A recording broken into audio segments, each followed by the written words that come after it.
અંકલેશ્વર હાસોટ પંથકમાં અચાનક વાતાવરણમાં પલટો આવતાની સાથે ધૂળનું તોફાન સાથે આવેલ વરસાદ અને વાવાઝોડું ત્રાટકતા ખેડૂતો માટે આફત ઊભી થઈ છે. અચાનક ભારે 60 કિલોમીટરની ઝડપે પવન ફૂંકાતા આંબાવાડીમાં કેરીના પાકને વ્યાપક નુકસાન થયું છે. વાવાઝોડામાં આંબા ઉપર ઝૂલતા મોર અને કેરી ખરી પડતા આખી આંબાવાડીમાં કેરી વેરણ છેરણ થઈ જતા ખેડૂતોને વ્યાપક નુકસાન થવા પામ્યું છે. અંકલેશ્વર હાસોટ તાલુકામાં અસંખ્ય આંબાવાડી આવેલી છે. ચાલુ વર્ષે 2 મહિના પૂર્વે આવેલા માવઠામાં કેરીના પાકને નુકસાન થયા બાદ પુનઃ ગતરોજ ત્રાટકેલા માવઠા સાથેના વાવાઝોડાને 60 કિલોમીટર ઝડપભેરના પવને પુનઃ ખેડૂતોને પાયમાલ કરી નાખ્યો છે. પ્રથમ બાદ આંબા પર વિપુલ પ્રમાણમાં આંબામોર આવતા ખેડૂતોને કેરીનો પાક મબલખ થાય તેવી આશા સેવી હતી અને આંબા ઉપર કેરીના પાક વિપુલ પ્રમાણમાં ઝૂલી રહ્યો હતો. તેવામાં વાતાવરણમાં અચાનક પલટો આવતાની સાથે 60 કિલોમીટરની ઝડપે પવન અને માવઠા સાથે વાવાઝોડું ફૂંકાયું હતું. આ વાવાઝોડાની સાથે કમોસમી વરસાદ પડતા ખેડૂતોની ચિંતામાં વધારો કર્યો છે. જો કે સુસવાટા મારતા ભારે પવનના કારણે આંબાવાડીમાં કેરીના પાકને ભારે નુકસાન થવા પામ્યું છે. ભારે પવનના કારણે આંબા પરથી આંબામોર તેમજ કેરી ખરી પડી હતી. જોકે ખેડૂતોને કેરીનો મબલખ પાક થાય તેવી આશા ઉપર વાવાઝોડાએ પાણી ફેરવી દેતા ખેડૂતોને વ્યાપક નુકસાન થવા પામ્યું છે. અંકલેશ્વર હાસોટ પંથક સહિત વાવાઝોડામાં અન્ય અસરગ્રસ્ત જિલ્લાઓમાં મોટાભાગની આંબાવાડીમાં કેરીના પાકને નુકસાન થતા કેરીનો સ્વાદ કડવો થાય તેવી પરિસ્થિતિ સર્જાઈ છે.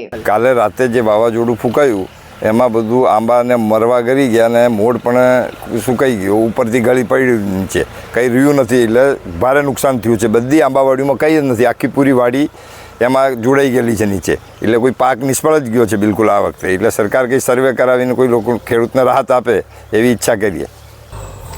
હા, ગઈકાલે જે અચાનક વાતાવરણમાં જે પરિવર્તન થયું એમાં આખી આંબાવાડીની અંદર લગભગ 60% 70% બધા આંબા કેરીનો અને બધો પાક બધો ખરી ગયો. અને જે આકસ્મિક પગલું કહેવાય કે જે વાતાવરણમાં પરિવર્તન થયું એનાથી ઘણું મોટું નુકસાન થયું છે કેરીના પાકને.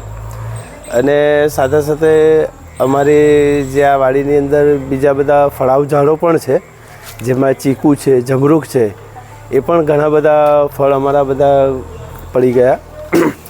એમાં ખરણને કારણે ઘણું મોટું નુકસાન થયું છે.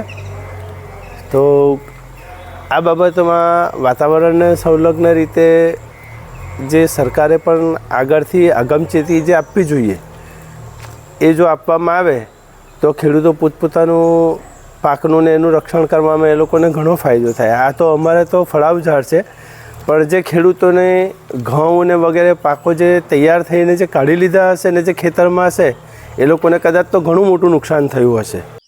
મારું નામ પટેલ હર્ષિલ કમલેશભાઈ છે. હું જૂના બોર ભાઠાનો રહેવાસી છું. આ અમે આંબાની વાડી કરીએ છીએ દર વર્ષે. તો આ વર્ષે પણ અમે આંબાની વાડી કરી હતી. તો આ કુદરતી વાવાઝોડાના લીધે આ 3 મહિના પહેલાં જે માવઠું આવ્યું હતું એમાં થોડા મોડવા ગળી ગયા હતા.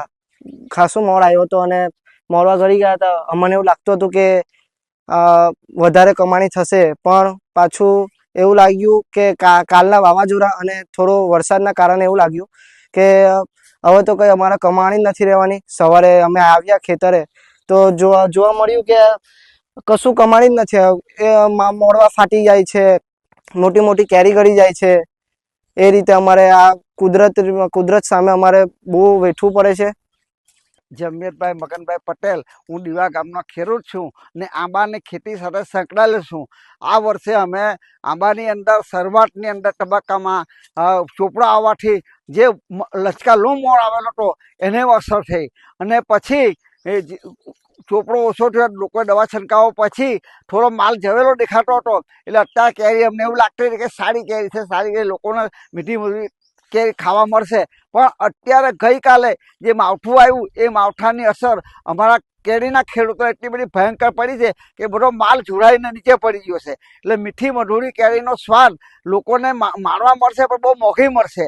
અને આજે નીચે મળેલો પાક છે નીચે પડે કે એની કોઈ બજારમાં કિંમત નથી, એ બધી કેરી ફાટી ગયેલી છે એટલે એને બજારમાં લઈએ તો પણ એને કોઈ માલ વેપારી પૂછે એવું નથી. એટલે અમારી તો આર્થિક પરિસ્થિતિ એવી છે કે કુદરત અમારી સાથે રૂઠી હોય એવું લાગે છે અમને, કે વારંવાર અમારી અંદર માવઠું આવ્યું, ચોપરો આવ્યો, ઘેરું આવ્યો, વારે વરસાદ પડ્યો, એટલે આવી અમારી પર ઘણી બધી આફતો આવે છે. ને આફતમાંથી અમે ખેડૂતો આમ જનતાને એવું વિચારીએ કે આપણે લોકોને સસ્તી કરી ખબર, પણ કુદરત અમારી સાથે ફેરી હોય એટલે અમે આ કરી શકતા નથી. એટલે આ વર્ષે ખેડૂતને મીઠી મધુર કેરીનો સ્વાદ મોવો મળશે.